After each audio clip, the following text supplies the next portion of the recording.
ములుగు జిల్లా తాడ్వాయి మండలం నర్సాపూర్ గ్రామానికి చెందిన రైతు చేల సీతారాములు సీంచెంట మొక్కజొన్న షీడ్ వేసి దిగుబడి రాక 20 ఎకరాల పంటను నష్టపోయారు.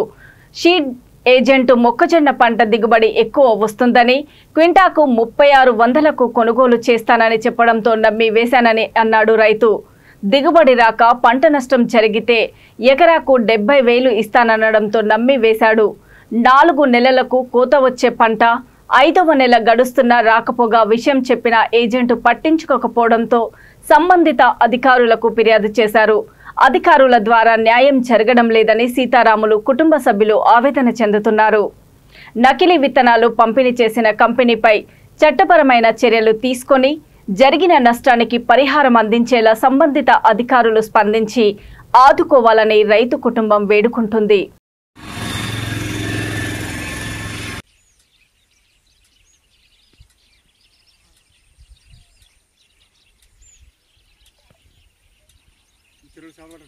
చూస్తున్నా పెద్దగా ఉన్న కంకి చూసి చూడడానికి కంకి మాత్రం మంచిగా ఉన్నది పెద్దగా.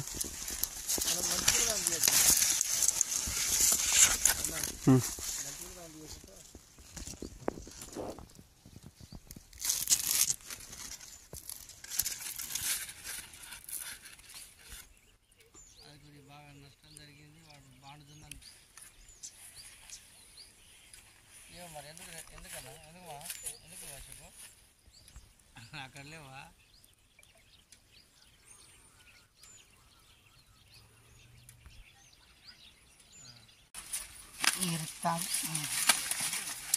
గింజ లేదు, గింజ పోస్తేనే అంత తిప్పిపోయింది. ఇట్లా చూపెట్టి ఇటు పక్క తిప్పు.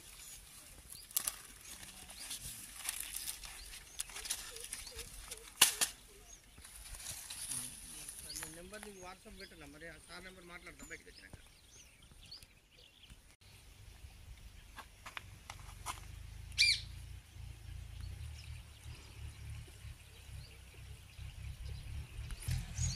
బురద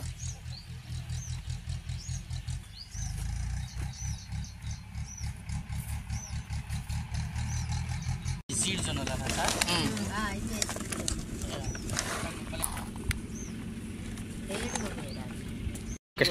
నా పేరు కృష్ణవేణి, మా ఊరు పేరు నర్సాపూరు, మండలం తాడవాయి, ములుగు జిల్లా మాది. మేము ఎప్పుడైనా వ్యవసాయం చేసినప్పుడు మా నార్మల్ మొక్కజొన్న వేసేవాళ్ళం. మాకు గిట్టుబాటు ధర వచ్చేది, మాకు లాభం మిగిలేది. మాకు వేరే బాండ్ మొక్కజొన్న వాళ్ళు వచ్చి మీకు మొక్కజొన్న బాగా పండిద్దమ్మా ఈ సీడ్ పెడితే అని చెప్పారు. అది మాకు గిట్టుబాటు అసలు పంట కూడా చేతికి రాలేదు. మొక్కజొన్న చూస్తే ఇగో ఇలా ఉన్నాయి, గింజలు లేవు, ఏం లేవు. మేము మామూలు మొక్కజొన్న వేసినా మాకు రేట్ వచ్చేది, ఇంత లాభం అనేది వచ్చేది. ఇంతగానో వ్యవసాయం చేసినా కానీ మాకు ఫలితం అనేది లేదు. వాళ్ళకు ఫోన్ చేస్తే అసలు ఫోన్ లిఫ్ట్ చేయట్లేరు, రావట్లేరు. 4 నెలల పంట అని ఇచ్చారు, ఇంతవరకు ఏవి ఆన్సర్ ఇవ్వట్లేదు వాళ్ళు. మాకు అధికారులైన ఈ నకిలీ విత్తనాలు ఇచ్చారు. అందరూ దయతెలిసి రైతులకి మోసం చేయకుండా మంచి విత్తనాలు ఇచ్చేటట్టు ఈ గవర్నమెంట్ ప్రభుత్వం చూడాలని మనస్ఫూర్తిగా కోరుకుంటున్నాను.